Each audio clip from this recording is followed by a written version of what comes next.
De la pluie en janvier, non pas une fois, mais pendant des semaines, au point de réduire le manteau neigeux et la glace des étangs à une peau de chagrin.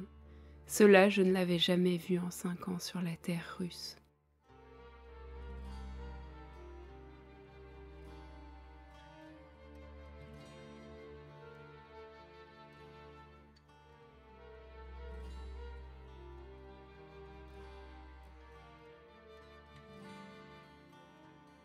Les enfants qui jouaient d'ordinaire sur la glace du lac sont cette année privés de leur beau toboggan de glace qui a fondu sous les pluies de janvier.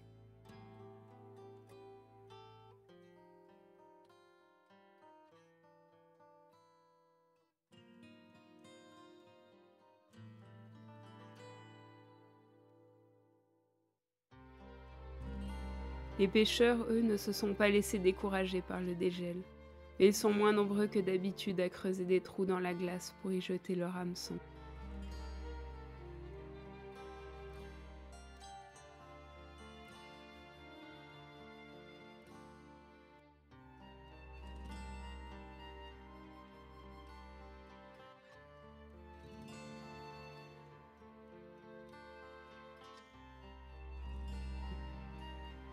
Pendant 1 mois et demi, au cœur de l'hiver, la neige a joué les abonnés absents. Et si la perspective de ne pas avoir appelé la neige avait de quoi réjouir, qu'est-ce qu'un hiver russe sans son grand manteau blanc? Alors que le gel couvrait de nouveau de glace les étangs, nous nous interrogions. Reviendrait-elle avant le printemps? Est-ce l'effet du changement climatique ou, comme le disaient les anciens, un simple aléa des saisons qui alternent entre hiver doux et rigoureux? L'avenir le dira. Mais c'est l'occasion de partager avec vous quelques images et quelques réflexions sur le thème des saisons en Russie, à commencer par celle qui est ici maîtresse, cet hiver qui occupe 6 mois de l'année. La Russie est une terre plus vaste que nulle autre, et sur l'étendue de ses 11 fuseaux horaires, on trouve bien des variétés de climats. Mais celui qui domine et pour lequel elle est connue est avant tout un climat continental, avec un hiver rigoureux. N'est-ce pas en lisant la description d'une tempête de neige sur la steppe russe que j'ai été prise de fascination pour ce grand pays? Il faut dire que là où j'ai grandi, à 900 mètres d'altitude dans les Alpes, j'ai été habituée très vite à cette belle neige que j'appelais mon amie. J'y ai aussi appris la conduite sur neige, avec ses périls cachés et parfois ses mauvaises surprises. Alors que je débarque à Saint-Pétersbourg pour une année d'échange linguistique et que le thermomètre n'affiche que -5, j'en suis presque déçue, même si le froid humide et venteux de la Venise du Nord rend ces hivers particulièrement rigoureux. Mais l'épreuve principale n'est pas tant le froid que l'obscurité qui envahit les journées, le jour ne donnant que quelques heures de répit à la nuit. Vers 11 heures, le soleil se lève paresseusement sur l'horizon avant d'achever sa course vers les 15 heures.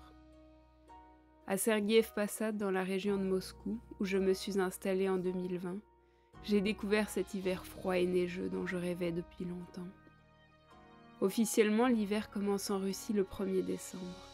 Mais en réalité, il est courant que la neige et le gel arrivent en octobre ou en novembre, d'abord par petites vagues timides qui viennent fondre dès les premiers rayons de soleil, puis par des assauts plus poussés qui couvrent la terre de couches successives. Le thermomètre descend rarement en dessous de -15, et ce n'est qu'une fois que je l'ai vu s'abaisser jusqu'à -30. L'absence de vent et le climat assez sec l'hiver rendent ces températures tout à fait supportables, pourvu que l'on s'habille en conséquence. Il faut dire que les Russes, pour compenser le froid qui les entoure, ont pour habitude de chauffer fortement leurs habitations, autour de 25 degrés en moyenne. Souvent, s'ils vivent en immeuble, ils ne peuvent pas réguler la température, qui est parfois étouffante pour un Européen. Ironiquement, l'habitude de surhabiller les enfants dès l'enfance en amène bon nombre à devenir à l'âge adulte très sensibles au froid. D'autres, en revanche, s'arrosent d'eau froide pour renforcer leur endurance et leur immunité, et supportent si bien la rigueur de l'hiver qu'ils s'adonnent au bain dans l'eau glacée.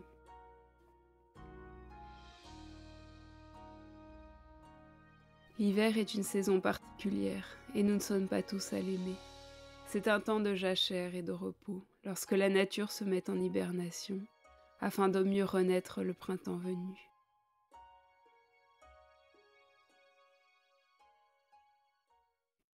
Dans les temps plus anciens, les hommes vivaient au rythme des saisons et cessaient eux aussi leurs travaux à cette époque. Et si l'homme moderne a cessé d'observer ce rythme, préférant courir l'hiver les stations de ski ou partir en vacances au soleil, pour ceux qui cherchent plus de sérénité dans leur existence et se mettent en quête d'harmonie intérieure, l'hiver peut offrir un temps d'introspection où l'absence de stimulation extérieure nous donne le temps d'être plus à l'écoute de soi. Lorsque la neige tombe à gros flocons ou lorsqu'elle scintille sous le soleil, c'est à la contemplation qu'elle invite, cet art de se laisser absorber par le spectacle qui nous entoure, mêlant observation et réflexion. Quel meilleur temps pour s'interroger sur le présent, le passé et l'avenir.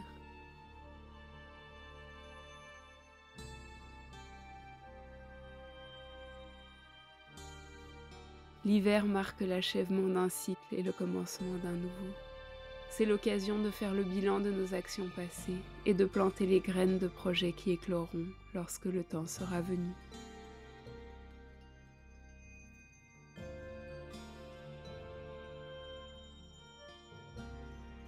Ce cycle de la nature nous montre que dans la vie, rien ne s'achève, rien ne commence, tout est transformation. Et lorsqu'il nous semble avoir perdu ce qui nous est cher, cela signifie qu'en nous éclora bientôt une nouvelle branche de cette vie qui, perpétuellement, nous invite au renouveau. Et si l'hiver de nos jours comporte bien des deuils, c'est pour nous préparer à renaître à une autre vie de lumière.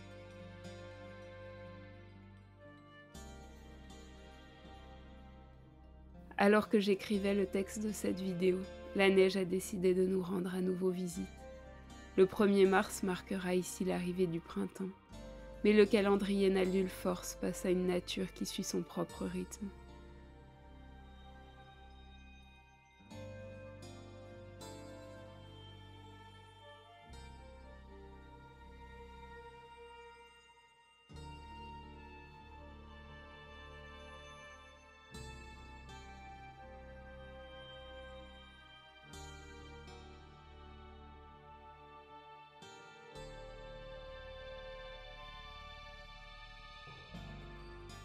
Aussi, neige et soleil se livreront encore en avril et en mai un rude combat, avant que ne l'emporte la chaleur d'un été court mais intense. Merci d'avoir écouté mes réflexions sur cette belle saison qu'est l'hiver russe. N'hésitez pas à me mettre un petit pouce en l'air si la vidéo vous a plu et à vous abonner si ce n'est déjà fait.